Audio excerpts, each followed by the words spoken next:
Hi, welcome to Average Program.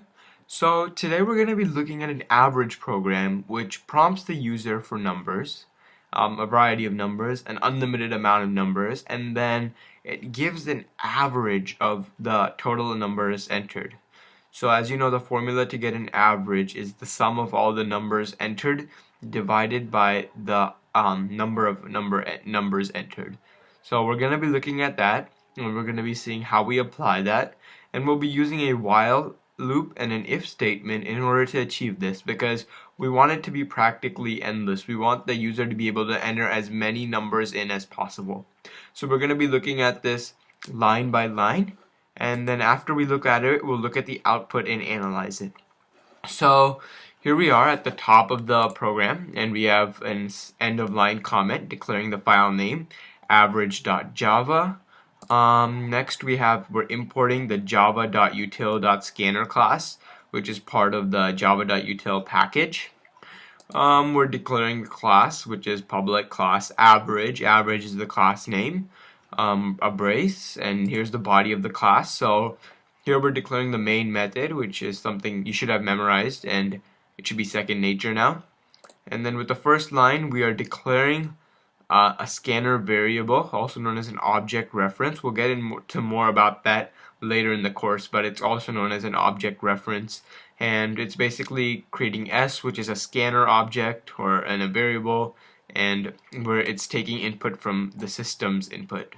And let's look at the first variable we're declaring. We're declaring int total equals 0. So total will be the sum of the values. So as you remember, the average formula is the sum of the values divided by the number of values entered. So the total will be holding the sum of the values. Then the integer count, which is also initialized to 0, will be holding the number of values entered. And then int number, it will be the value that the user inserts. So the reason that this is not given a starting number of 0 is because it's all dependent on the user's numbers that the user enters. And then double average is the average of the value, which we'll be calculating once we have all the user's numbers values. And the reason it's a double is because averages usually come out to be decimals, so that's why. So let's take a look at this. So we're going to be prompting the user to enter an integer or -1 to quit. And the reason we're going to be using -1 is since there's no limit to how many values they can insert, we want to have them we want there to be a way for the user to say, okay, I'm done now, so now you can calculate my average, because we don't know, any user can have a different amount of values that he or she enters. So then when the user inserts a -1, we'll be quitting the program and giving the average. But we'll look at that a little bit later down this program. So we're going to be asking the user to enter an integer, and then once they do, we're going to assign that integer as the value of the number variable. So remember, the number variable is the value given by the user. And then we're going to dive into our first loop, first while loop. So we have while number does not equal to -1. So remember, the exclamation mark represents not, so not equal to. So while the number does not equal to -1, we'll continue adding everything up. So if you remember, -1 is the number that we need in order to quit in order for the user to say, okay, I'm done entering values. So as long as the user does not say that the number is -1, we'll keep asking him or her for values. So the while loop will keep running until the user says, I'm -1, okay, I'm done. So let's look at the first thing. So now, if you remember, number already has a value that it's been assigned, and what we're going to be doing with the first line is total plus equals number. So plus equals is an assignment operator, and it's basically the same thing as saying total equals total plus number. So we're adding on the value of number onto the existing total. So to start off with, the value of the total is 0, and we're adding on, let's say the number that the user inputs is a 5. So we're adding on a 5 to 0, so the total is equal to 5. And then we're also increasing the count by 1. So what I've done is count plus equals 1. We could very easily make this count plus plus. So basically, every time the user enters in a number, the count increases by 1. So then we're doing that.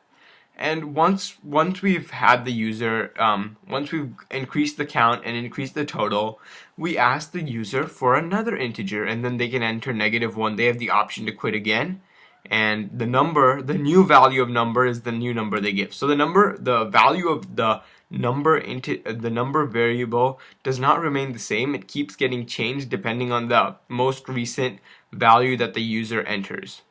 So when we look at the output, we'll be looking exactly how this while loop is functioning. And next up we have an if statement. So if count does not equal 0, and remember that the if statement is only run through once, while the while statement continues until the condition evaluates to be false. So if count does not equal 0, so basically we're making sure the count is the number of values. So we're making sure that the user hasn't entered like zero values, because then we cannot calculate the average because 0 values have been entered. So next we're going to be calculating the average. So average equals, in parentheses, double total underscore count. And the reason that we're going to be using this is, as we know that the formula for average is the sum divided by the number of values entered. That's what we're doing. And then we're using the double cast, because if you remember, we defined an average as the double type. So we'll need the double cast in order to calculate this. And that's why we're doing this. By removing the double cast, that won't cause an error, because an integer type can be converted to a double type.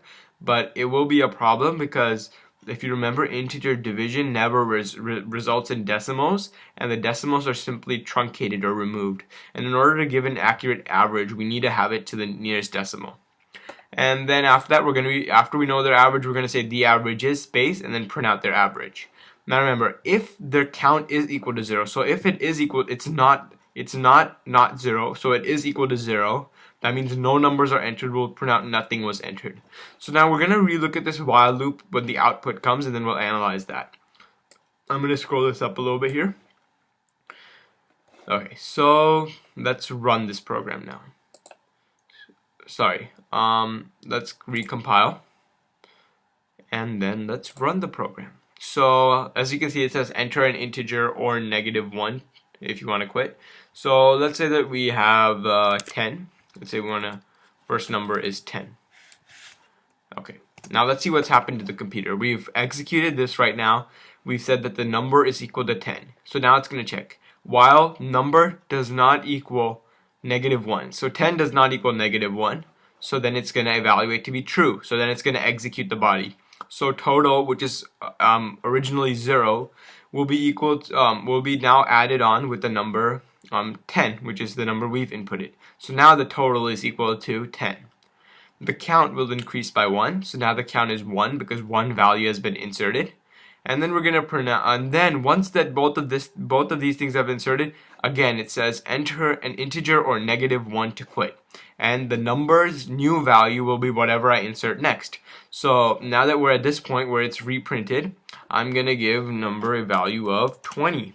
So as you can see, for the computer, the value of number is now 20. And now it goes through the loop again, because as you know, with the while loop, it keeps going until the condition over here evaluates to be false.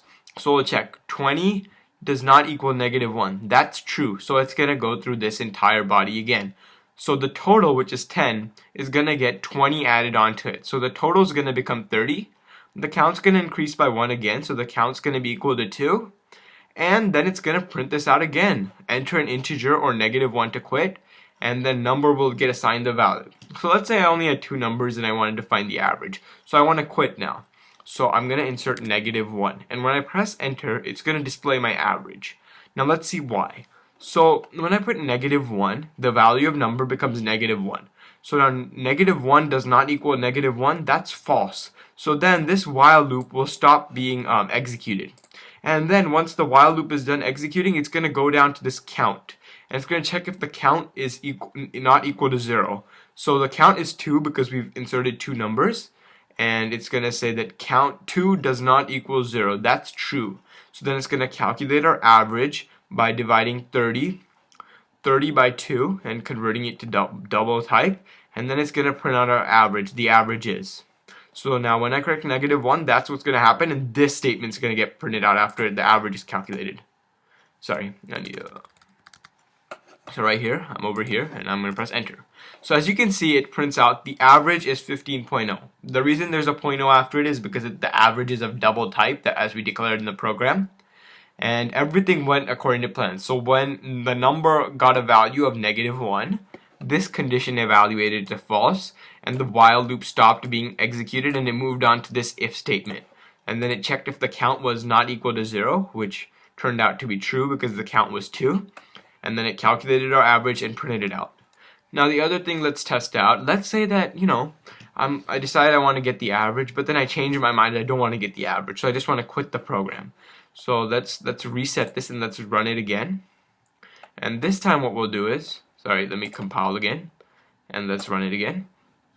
And what we're going to do this time is we're just going to give it a value of -1. So as you can see, it's executing this, and I'm going to say it's gonna execute this, print this out, and ask me to put in a number. So I'm gonna put in the number -1.